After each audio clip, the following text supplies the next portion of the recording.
Hey guys, how you doing? I decided to make a second video to learning not learning how to study, but really just different ways to study and refresh yourself. Sometimes studying can get really irritating.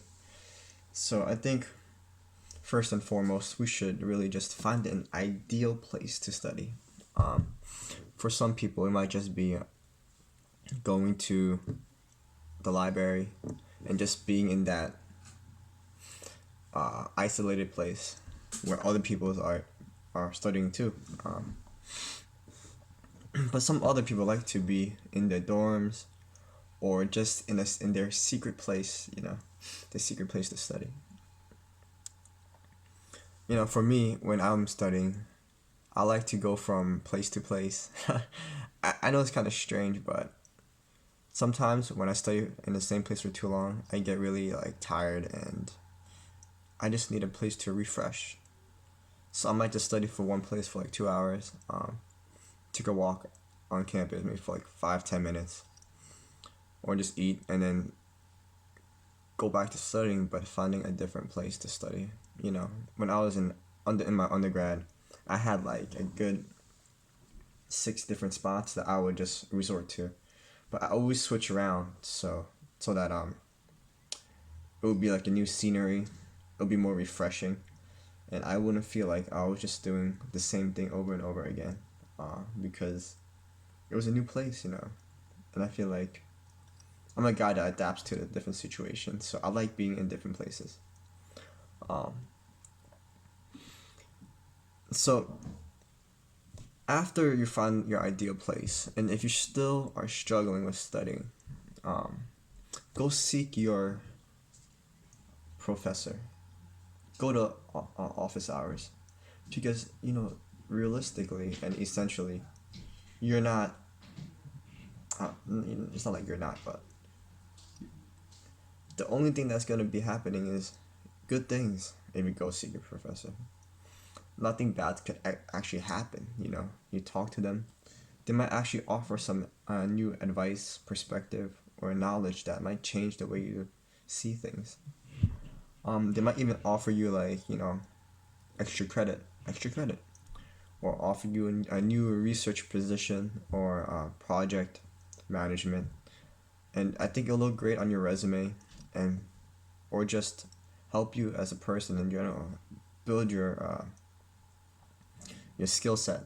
Um, just don't be afraid. It's not gonna hurt you just to go visit them.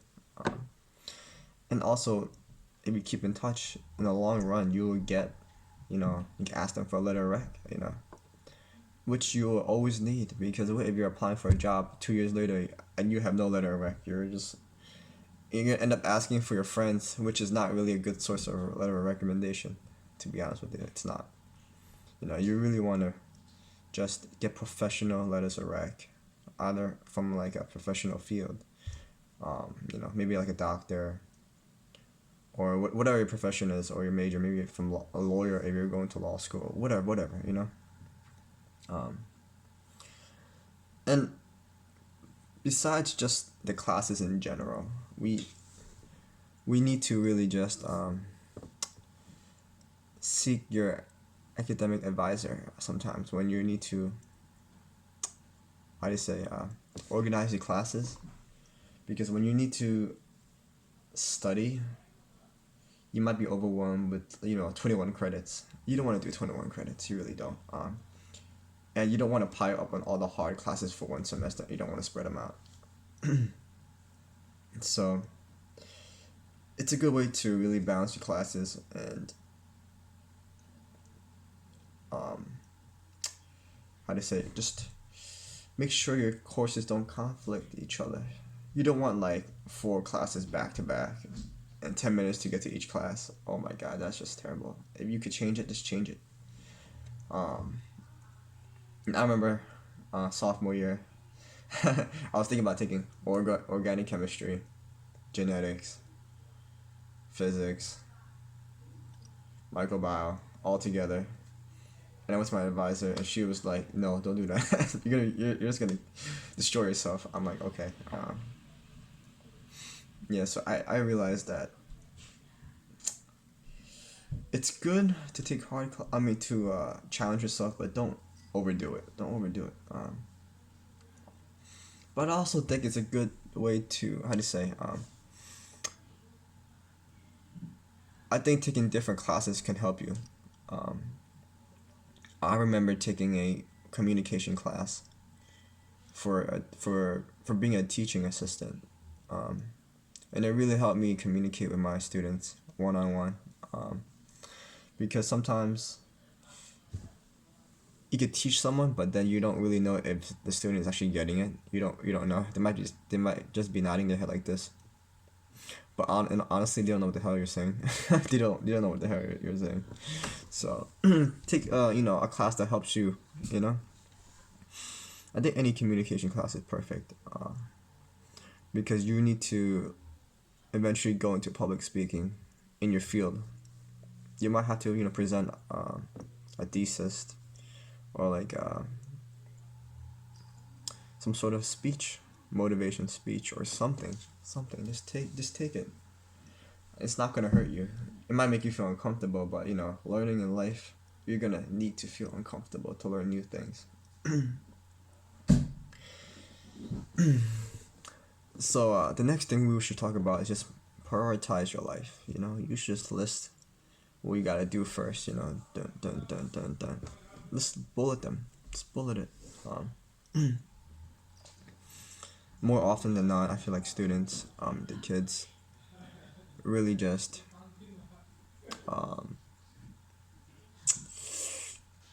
don't really focus on what matters in college. College is, not gonna lie, it's a short period. It's a short period. It's 4 years. You think it flies fast like this.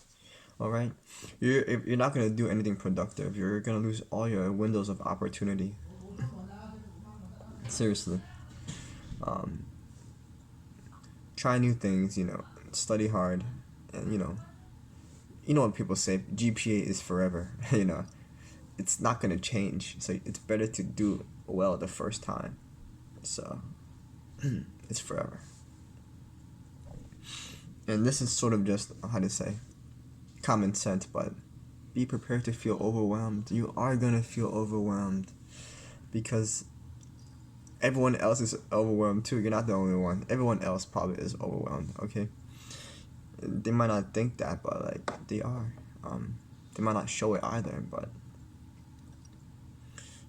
having stress, a little bit of stress, and knowing how to manage it is the key to success and to growing up, maturing. So we have to essentially learn to be uncomfortable. And also, I catch myself doing this a lot too, trying to avoid conflict. No, just, it's good to avoid conflict, but there are gonna be times where you have to embrace it, approach it, know how to handle it, and that's when you realize you will evolve more as a person by just know how to deal with those situations. So don't run. It took me some time to learn it, but I'm slowly getting better at it too. Just being aware of what I'm doing. That Stan, you're doing this again. Don't run. Don't run. Yeah. So those are my key thoughts about conflict avoidment and learning how to know you should tackle it instead. Lastly, I think this is important. I've talked about a lot of stressful things just now. So at the end, learn to make time for yourself. Just learn how to do it. Make time for yourself. Just just do you. Take advantage of your free time. Make time for yourself. Go to the gym. Watch your favorite show. Release some stress. You deserve it. After hard work, or weeks and weeks of just studying, and I don't know, brutal exams, you just really need to relax and make time for yourself. I know sometimes I'm talking about yourself, not with your friends. You can make time with your friends too, but just yourself. Just yourself. Because for me, I feel like sometimes being with my friends, I'm more stressed. I am just more stressed with my friends than being me. Oh my goodness. So I just stress the keywords yourself. Just you and yourself. Okay. Um. So if you guys have any other questions, or comments, just leave it below. I really want to make more videos. I'm trying to help you guys throughout college. College is not easy. So let me know what you guys think. Alright, thank you. See you guys later. Bye.